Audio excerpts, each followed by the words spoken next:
La situation économique du Brésil est assez morose, elle est moins dégradée qu'elle l'était il y a quelques mois.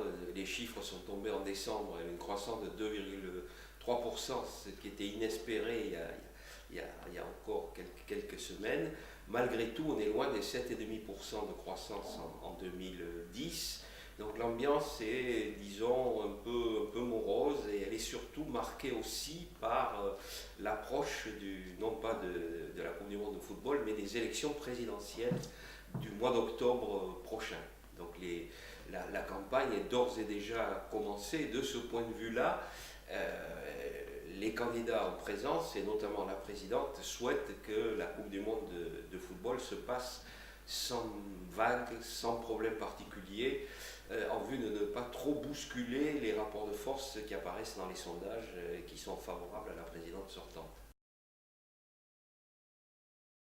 Alors il y a quand même une différence qualitative. L'année dernière, les manifestants avaient des revendications très concrètes. L'argent de la Coupe du Monde du football aurait pu servir à améliorer les transports, à améliorer la santé, à améliorer l'éducation. Donc les manifestations ont été massives en mai, juin l'année dernière. Il y a eu plusieurs centaines de milliers de personnes. On parle de plus d'1 million qui ont manifesté en mai et juin de 2013. Les choses se sont calmées depuis. Alors c'est vrai que le gouvernement a pris des mesures, notamment en matière de santé, en recrutant plusieurs milliers de médecins cubains. Il a pris des décisions concernant les redevances des futurs retombées de l'exploitation du pétrole face à Rio de Janeiro.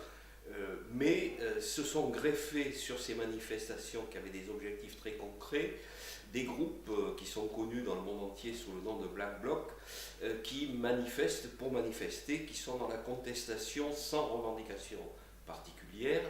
Et ces groupes-là ont annoncé que, de toute façon, dès le premier jour de la Coupe du Monde, dès le 12 juin, ils seraient au rendez-vous, ils allaient manifester avec les méthodes qui leur sont habituelles.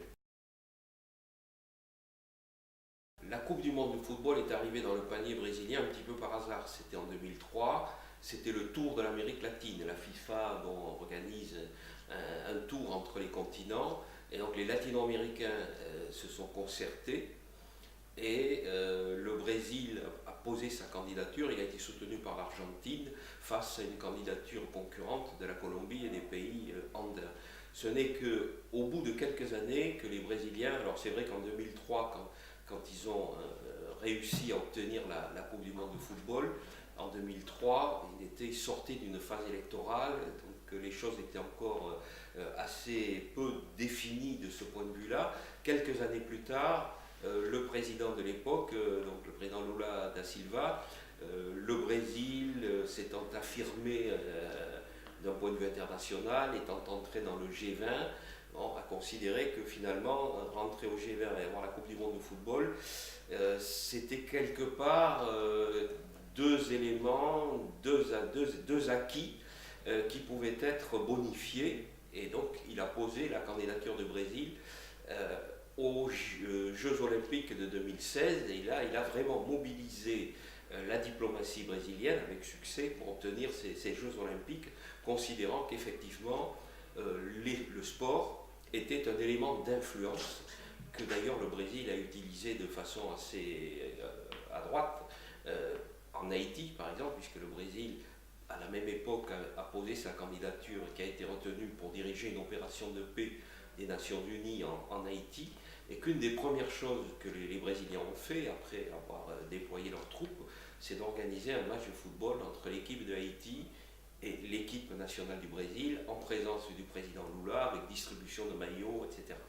Donc c'est un élément qui effectivement est aujourd'hui intégré dans la diplomatie d'influence du Brésil.